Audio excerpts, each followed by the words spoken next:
Welcome to my video lecture on applied electromagnetic theory. Today we are going to discuss continuity equation. Before going to that, let us look a bit about current. നമുക്ക് current എന്താണെന്ന് ആദ്യമേ നോക്കാം, അതിനുശേഷം continuity equation നോക്കാം. Current എന്ന് പറഞ്ഞാൽ എന്താണ്? Current എന്ന് പറഞ്ഞാൽ ഇപ്പോൾ സപ്പോസ് ഇവിടെ ഒരു കണ്ടക്ടർ ഉണ്ടെന്നിരിക്കട്ടെ, കണ്ടക്ടറിൽ കൂടെ ക്യൂ എന്ന് പറഞ്ഞ ചാർജ് ഫ്ലോ ചെയ്യുന്നു. അങ്ങനെയാണെങ്കിൽ കറണ്ട് എന്ന് പറഞ്ഞാൽ dq/dt എന്ന് നമുക്ക് പറയാം. That means rate of change of charge per time. അതിനാണ് കറണ്ട് എന്ന് പറയുന്നത്. ഓക്കെ, അപ്പോൾ ചാർജിൻ്റെ ഒരു ഫ്ലോയെ കാണിക്കുന്നതിനാണ് കറണ്ട് എന്ന് പറയുന്നത്. Charge by time, unit time എടുത്തു കഴിഞ്ഞാൽ നമുക്ക് കറണ്ട് കിട്ടും, I. ഓക്കെ, അപ്പോൾ normally in current electricity there are two types of current. They are conduction current. രണ്ട് തരത്തിലുള്ള കറണ്ട് ആണ് പറയുന്നത്, conduction current and convention current. Conduction current and convention current. Conduction current എന്ന് പറഞ്ഞാൽ നോർമലി നമ്മൾ ഇപ്പം ഒരു കണ്ടക്ടർ എടുക്കുകയാണെങ്കിൽ അതുവഴി ഫ്ലോ ചെയ്യുന്ന ഇലക്ട്രോൺസ് മൂലമുള്ള കറണ്ടിനാണ് നമ്മൾ കണ്ടക്ഷൻ കറണ്ട് എന്ന് പറഞ്ഞത്.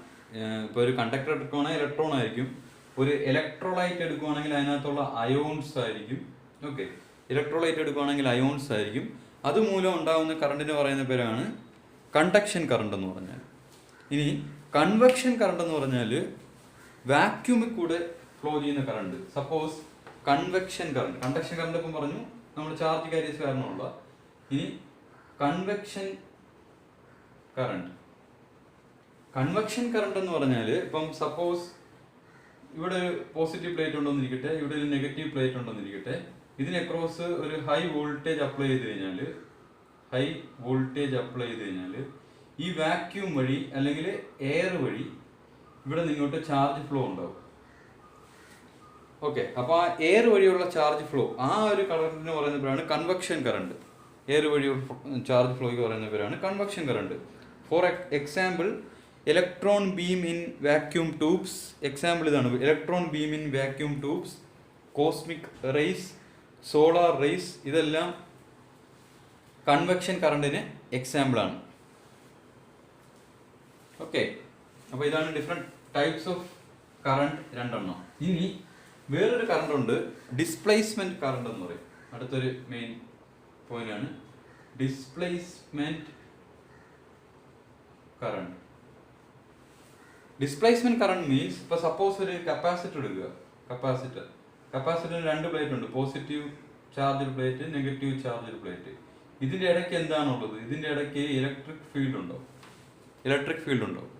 അപ്പം ഈ ഡിസ്പ്ലേസ്മെന്റ് കറണ്ട് എന്ന് പറഞ്ഞാൽ ഈ ഇലക്ട്രിക് ഫീൽഡിന്റെ വേരിയേഷൻ കാരണം ഉണ്ടാകുന്ന കറണ്ടിനാണ് displacement current. In between these two plates, ഈ രണ്ട് പ്ലേറ്റിനിടയ്ക്ക് ഈ ഇലക്ട്രിക് ഫീൽഡിനുണ്ടാകുന്ന വേരിയേഷൻ കാരണം ഉണ്ടാകുന്ന കറണ്ടിനാണ് നമ്മൾ പറയുന്നത് ഡിസ്പ്ലേസ്മെന്റ് കറണ്ട്. ഓക്കെ, അപ്പം ഈ മൂന്ന് കറണ്ട് കമ്പോണൻസ് ഓർത്തിരിക്കണം: conduction current, convection current and displacement current.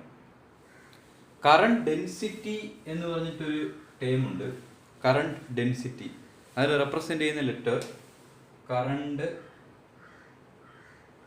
Density J എന്നാണ് അത് റെപ്രസെന്റ് ചെയ്യുന്നത്, ജെ. അപ്പോൾ കറണ്ട് ഡെൻസിറ്റി ജെ എന്ന് പറഞ്ഞു കഴിഞ്ഞാൽ കറണ്ട് പെർ യൂണിറ്റ് ഏരിയ, അതിനാണ് കറണ്ട് ഡെൻസിറ്റി എന്ന് പറഞ്ഞാൽ. ഓക്കെ, അപ്പോൾ ഈ കറണ്ട് ഡെൻസിറ്റിയെ നമുക്ക് ഇലക്ട്രിക് ഫീൽഡ് ഇൻറ്റൻസിറ്റി ആയിട്ട് റിലേറ്റ് ചെയ്യുന്ന ഒരു ഇക്വേഷൻ ഉണ്ട്, J equal to sigma into E. ഓർത്തിരിക്കുക ഈ relation, where J is the current density and E is the electric field intensity. J is current density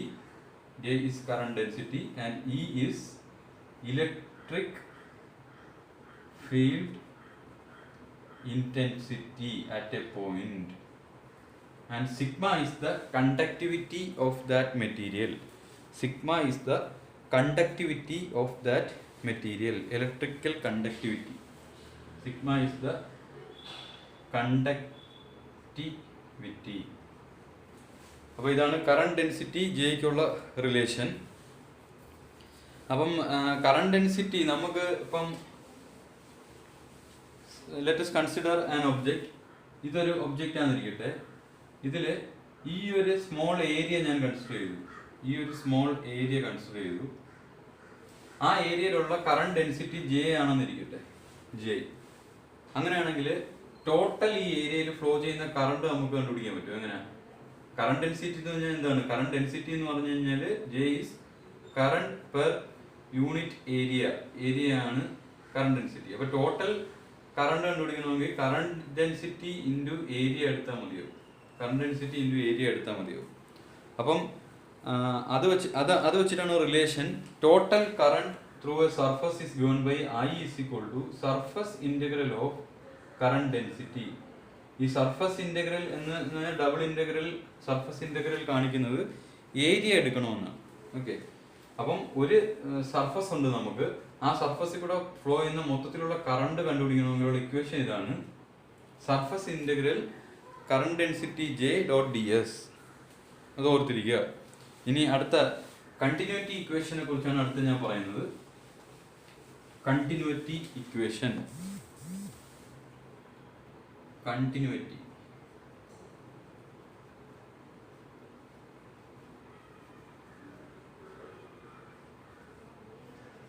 continuity equation എന്താണെന്ന് നോക്കാം. Continuity equation എന്ന് പറഞ്ഞാൽ ഇതാണ്.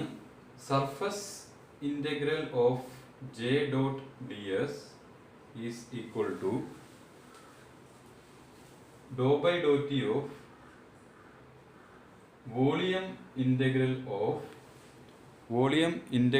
ഓഫ് റോ ഡി വി എന്ന് എഴുതാം. Continuity ഇക്വേഷൻ്റെ ഡെറിവേഷൻ ആണ് ഞാൻ പറയുന്നത്.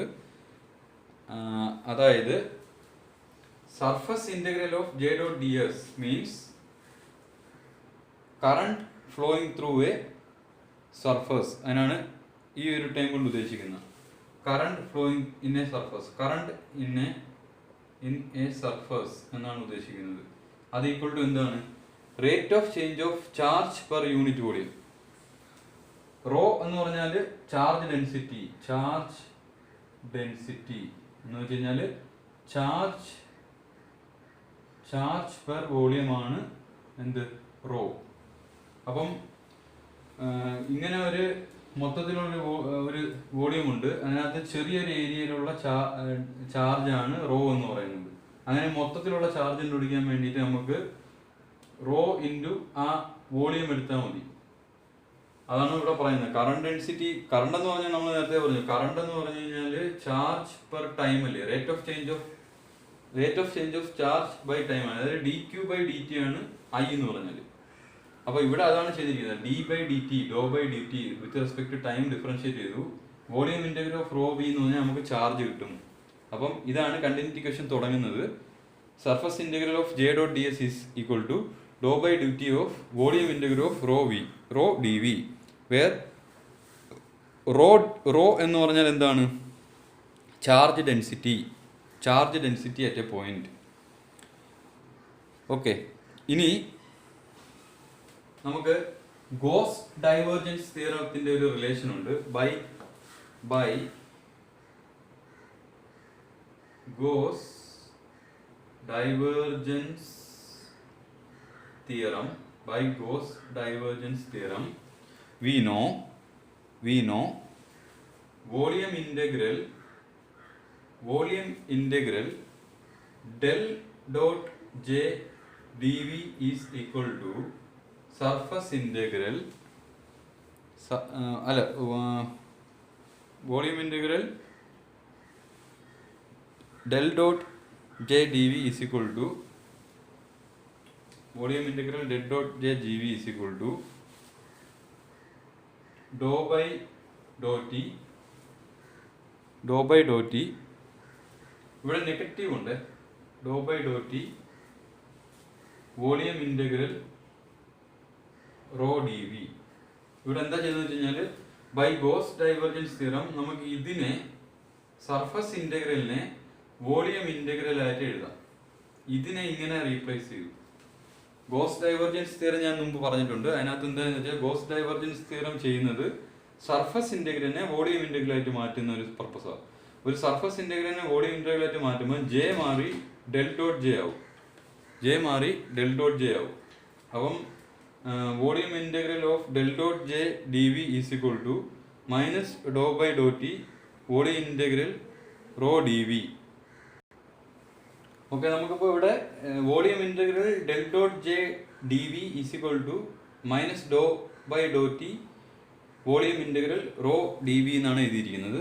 ഇതിനെ നമുക്ക് ഇങ്ങനെ എഴുതാം. ഇതിനെങ്ങനെ എഴുതാം?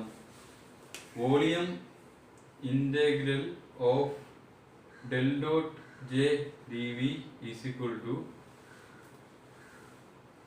വോളിയം ഇന്റഗ്രൽ, ആ ഡോ ബൈ ഡോ ടി അങ്ങ് അകത്തോട്ട് എടുത്തു, minus Dr by Dr T rho D V, minus Dr by Dr T rho D V. ഇനി minus Dr by Dr T rho D V, ഈ രണ്ട് സൈഡിലും വോളിയം ഇന്റഗ്രൽ അല്ലേ, അപ്പം ലെഫ്റ്റ് സൈഡിലും റൈറ്റ് സൈഡിലും വോളിയം ഇന്റഗ്രൽ ആയതുകൊണ്ട് അതങ്ങ് മാറ്റാം നമുക്ക്. അപ്പം ഇതിന്റെ ഇക്വേഷൻ ഇങ്ങനെ മാറും. Del dot J is equal to minus dou rho by Dr T, അല്ലെങ്കിൽ അതിനകത്ത് നമുക്ക് ഇങ്ങനെ എത്തും del dot J plus dou rho by Dr T is equal to 0. ഇതാണ് കണ്ടിന്യൂറ്റി ഇക്വേഷൻ എന്ന് പറഞ്ഞാൽ. Del dot J plus dou rho by Dr T is equal to 0. This is called equation of continuity. ഇവിടെ ആദ്യത്തെ term, ഈ del dot J എന്ന് പറയുന്ന ആദ്യത്തെ term തരുന്നത് net outflux of charge per unit volume in unit time. Net outflux of charge del dot J തരുന്നത് net ഔട്ട്ഫ്ലക്സ്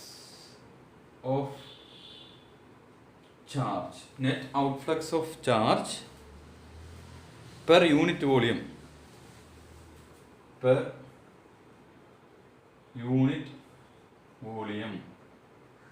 in unit time. അതായത് ഈ ഡെൽ ഡോട്ട് എന്ന് പറഞ്ഞൊരു സാധനം എടുത്താൽ നമുക്ക് അതെന്ന് പറഞ്ഞാൽ ഡൈവർജൻസ് എന്നർത്ഥം. ഒരു പോയിന്റിൽ നിന്നും പുറത്തോട്ട് പോകുന്നതിനാണ് ഡൈവർജൻസ് എന്ന് ഉദ്ദേശിക്കുന്നത്. ഡെൽ ഡോട്ട് എന്ത് സാധനം എടുത്താലും അത് ഡൈവർജൻസ്. ഇവിടെ എടുത്തേക്കുന്നത് ഡെൽ ഡോട്ട് ജെ ആണ്. ജെ എന്ന് പറഞ്ഞാൽ ഞാൻ പറഞ്ഞത് കറണ്ട് ഡെൻസിറ്റി ആണ് നമ്മൾ ജെ എന്ന് പറഞ്ഞാൽ. അപ്പം ഡെൽ ഡോട്ട് ജെ എന്ന് വെച്ച് കഴിഞ്ഞാൽ ഒരു പോയിന്റിൽ നിന്നും പുറത്തോട്ട് പോകുന്ന ചാർജ് പെർ ടൈം അല്ലേ, ചാർജ് പെർ ടൈം ആണ് കറണ്ട് എന്ന് പറയുന്നത്.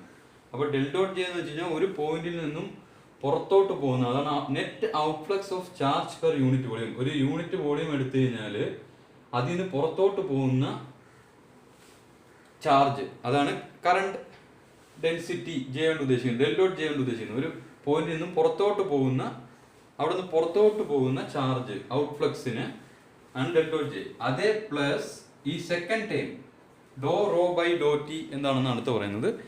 സെക്കൻഡ് ടൈം എന്താണെന്ന് വെച്ച് കഴിഞ്ഞാൽ second term gives the rate of increase of charge per unit volume. Second term gives rate of increase of charge per unit volume. Rate of increase of charge per unit volume. Rate of increase of charge per unit volume. അതാണ് ഡോ rho by Dr T. അതായത് ഇപ്പം ഇതിൻ്റെ physical meaning ഇത്രയേ ഉള്ളൂ. ഒരു പോയിന്റിൽ നിന്നും പുറത്തോട്ട് പോകുന്ന ചാർജ് എന്ന് പറഞ്ഞാൽ അവിടെ പിന്നെ എക്സ്ട്രാ അഡിഷൻ ആയിട്ട് വരുന്ന ചാർജിന് ഈക്വൽ ആയിരിക്കും. അത് രണ്ടും കൂടെ സം ചെയ്യുന്നത് 0 ആയിരിക്കും. ഇത് law of conservation of charge എന്ന് നമുക്ക് വേണമെങ്കിൽ പറയാം. Charge can neither be created nor B destroyed. Law of conservation of charge, അതായത് ഒരു പോയിന്റിൽ വരുന്ന ചാർജ്, കൂടുന്ന ചാർജ് അവിടെ നിന്ന് പോകുന്ന ചാർജിന് ഈക്വൽ. ഒരു പോയിന്റിൽ കൂടുന്ന ചാർജ് മീൻസ് അവിടെ ആഡ് ചെയ്യപ്പെടുന്ന charge. Rate of increase of charge per unit volume, അതാണ് ഡോ റോ ബൈ ഡോ ടി. അത് എന്ന് പറയുന്നത് ഡെൽ ഡോട്ട് ജെക്ക് ഈക്വൽ ആയിരിക്കും അവിടെ നിന്ന് പോകുന്ന ചാർജിന് ഈക്വൽ. അതായത് അത് രണ്ടും കൂടെ കൂട്ടിക്കഴിഞ്ഞാൽ ഈക്വൽ ടു 0 വരും. അവിടെ കൂടുന്ന ചാർജ് അവിടെ നിന്ന് പുറത്തോട്ട് പോകുന്ന ചാർജ് ഈക്വൽ ടു 0 വരും.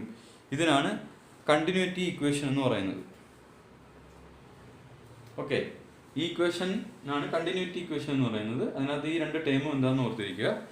ഈ കണ്ടിന്യൂറ്റി ഇക്വേഷൻ വെച്ചിട്ടാണ് നമ്മൾ ആംപിയർ സർക്യൂട്ട് ലോയുടെ ഇൻകൺസിസ്റ്റൻസി പ്രൂവ് ചെയ്യുന്നത്. Okay, we use this law to show that Ampere circuit law is inconsistent for time varying fields. Okay, അത് അവിടെ തന്നെ നോക്കാം.